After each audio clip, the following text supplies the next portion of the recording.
The sound you hear is what some experts claim to be a Bigfoot scream. Recorded in the state of Washington by a group of campers in 1971, it is regarded as the highest quality audio of the creature ever captured.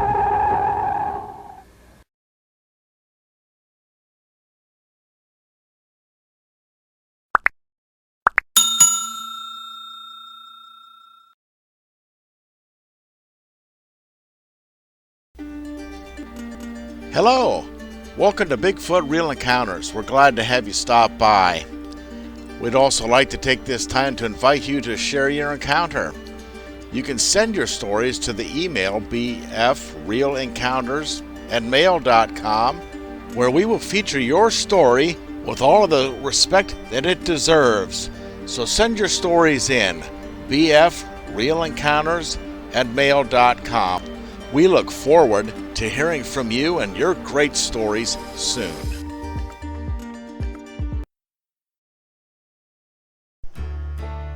Hello everybody, welcome back to Bigfoot Real Encounters. This is your host Chris. I'd also like to welcome all the new viewers to the channel as well. Thank you for clicking on this video. We are right in the thick of summer right now. Everybody is doing their summer vacations, they're camping, they're picnicking, hiking, day walks, all types of things like this, fishing. And we need to be aware of our surroundings. Many encounters with Bigfoot and other creatures do happen during these times. Be aware of your surroundings. Keep an eye on your children. We do need to be aware that these beings exist. They watch us. They are drawn to us. Many encounters people have had, they have witnessed Bigfoot watching children playing and laughing. Other things that have drawn them into area is when people have music playing. They'll have a guitar or a harmonica, a type of thing. That seems to draw them in. Not whacking on trees and screaming into the night. Also, the aroma of food has been known to draw them in as well. So keep these things in mind as you enjoy your outdoor activities. This video here has been inspired by my sister. She gets creeped out by Bigfoot, and recently she took a vacation down to southern Ohio in the Shawnee State Forest. So naturally, being the bigger brother, I ran to the internet and started looking up Bigfoot encounters in that area. Yes, I am sending this copy to her. Gotta have a little fun, folks, don't we? Alright. Well, as I mentioned, do be aware of your surroundings when you're out on your vacations and doing outside activities. Also keep in mind that these beings rarely, if ever, hurt folks, okay?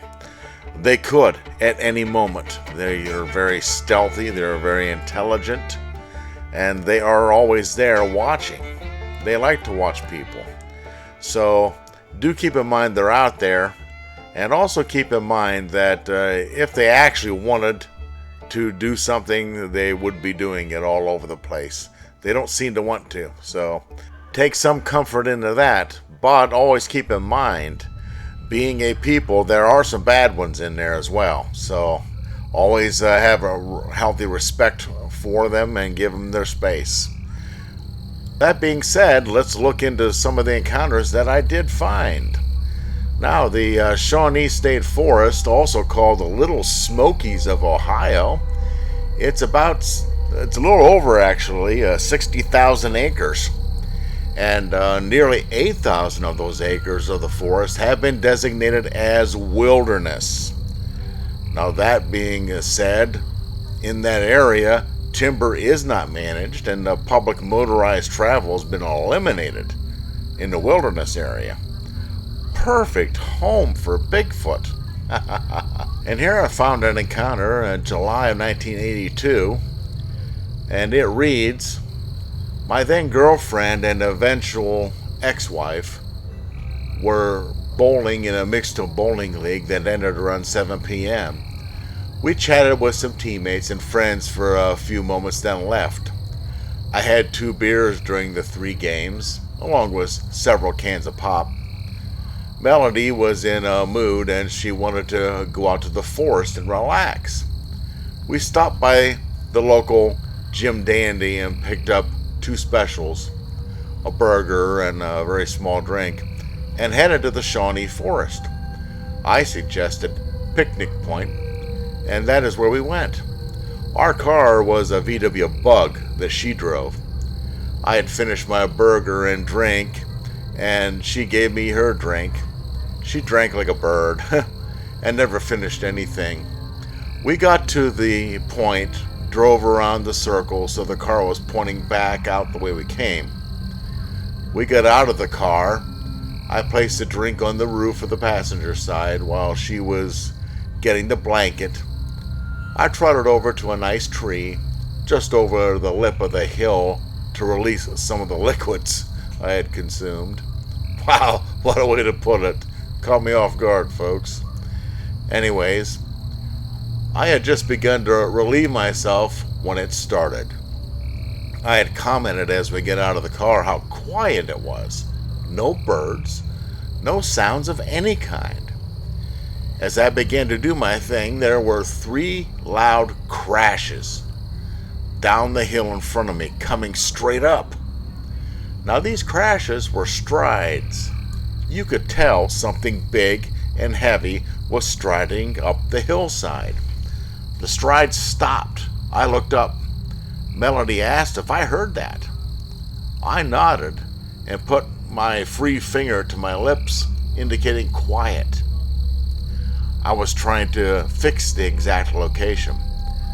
Then several more strides and it stopped again. Okay.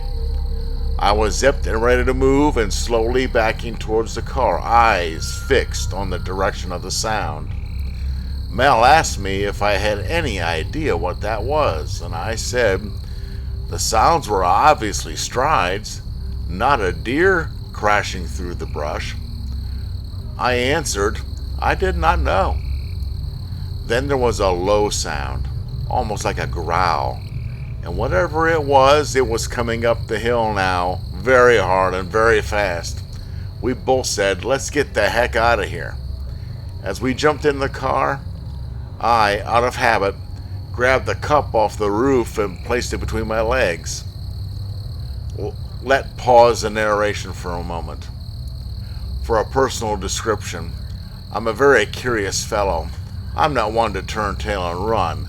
That part of my nature took hold for a second, and I suggested, since we were in the car, that we wait and see what pops out over the hillside.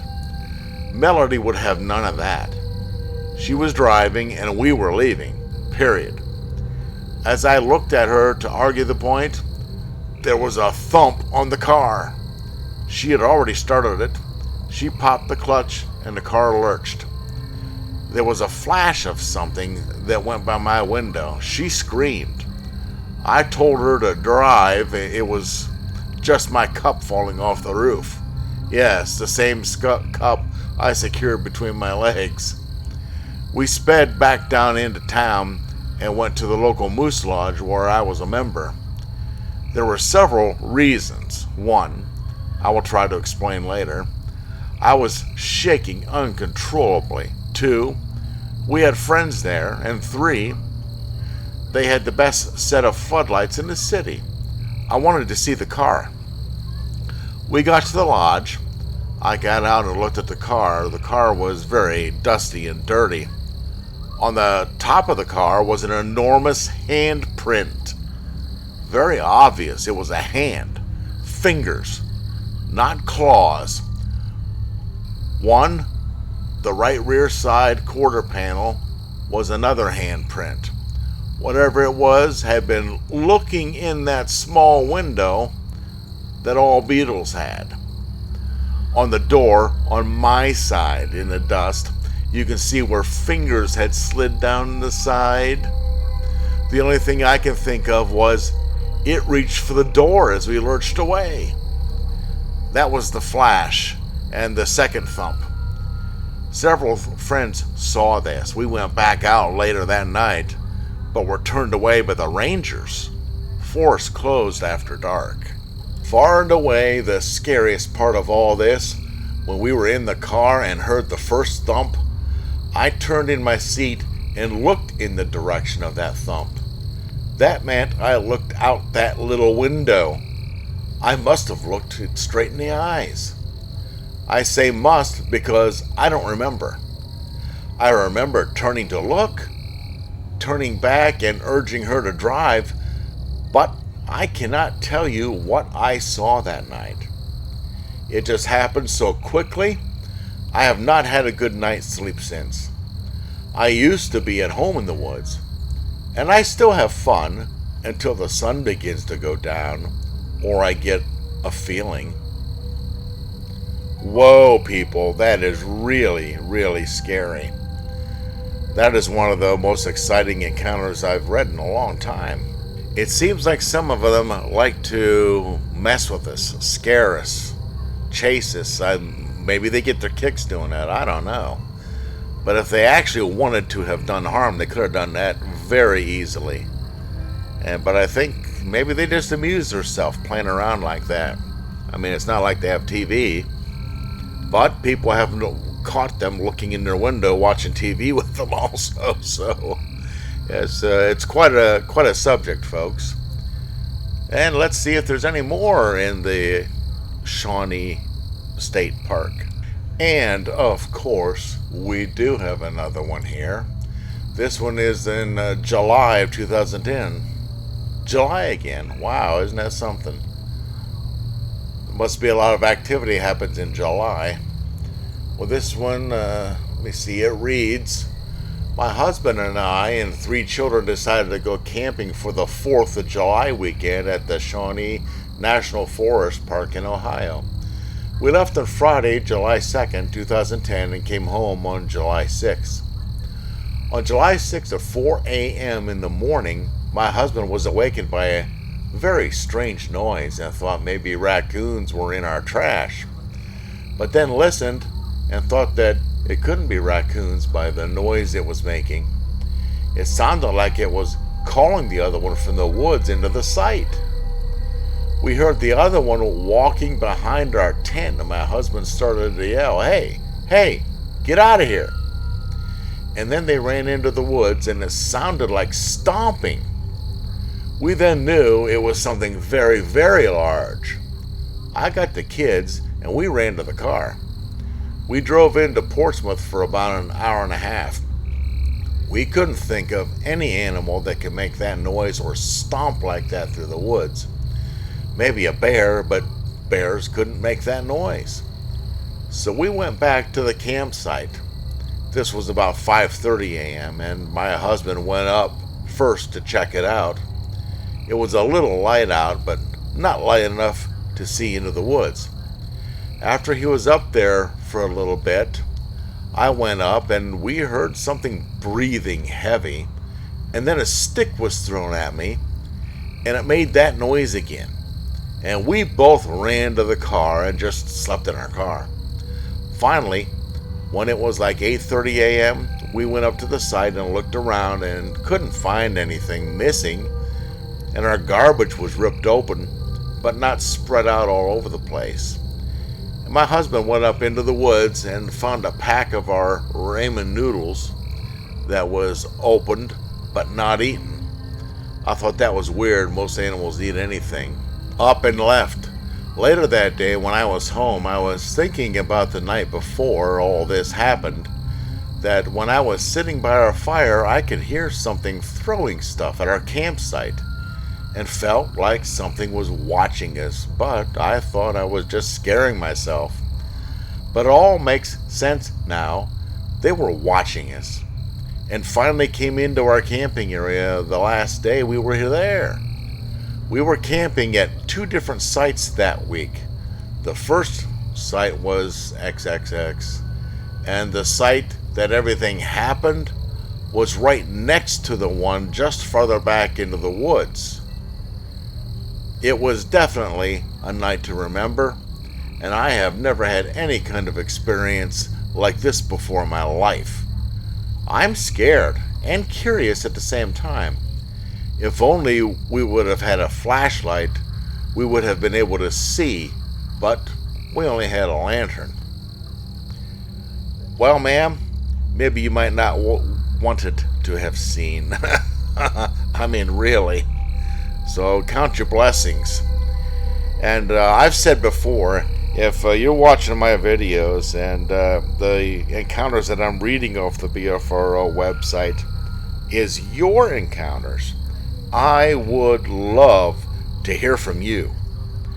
Maybe you have additional facts that you'd like to send in. Maybe you'd like to tell your own story in your own words, in your own voice. I can help you out with all that. But I would certainly love to hear from you in any case. So, bfrealencounters@mail.com. Let us know. Before I go on to another encounter here, I would like to encourage you to like, share, and subscribe. Hit the thumbs up button. Share these with your friends, your family. Subscribe and hit the bell notification icon so that you are notified when additional videos are released. We would love to have you come on board. And most important, if you've had an encounter, and I suspect that somebody out there listening to this has had an encounter, and you've not been telling folks, you're afraid of ridicule or whatnot, or other things, or maybe you're afraid of your job, you can tell your encounter, and we can actually broadcast your encounter and keep your name out of it. It can be anonymous. Okay, or like I've said before, I can just call you Bob. Whatever. The important thing is to get the information out to the general public so folks know that these things are out there, and there's not a huge surprise when something walks by your tent at night or a stick gets thrown at you. Well, let's see if there's another one we can look at here. And of course, there is another one. This is a hotbed in Ohio in the fall of 1990 in October. Now, this one reads, I was 18 then, just out of high school, and was camping with friends behind my parents' house in the Shawnee Forest.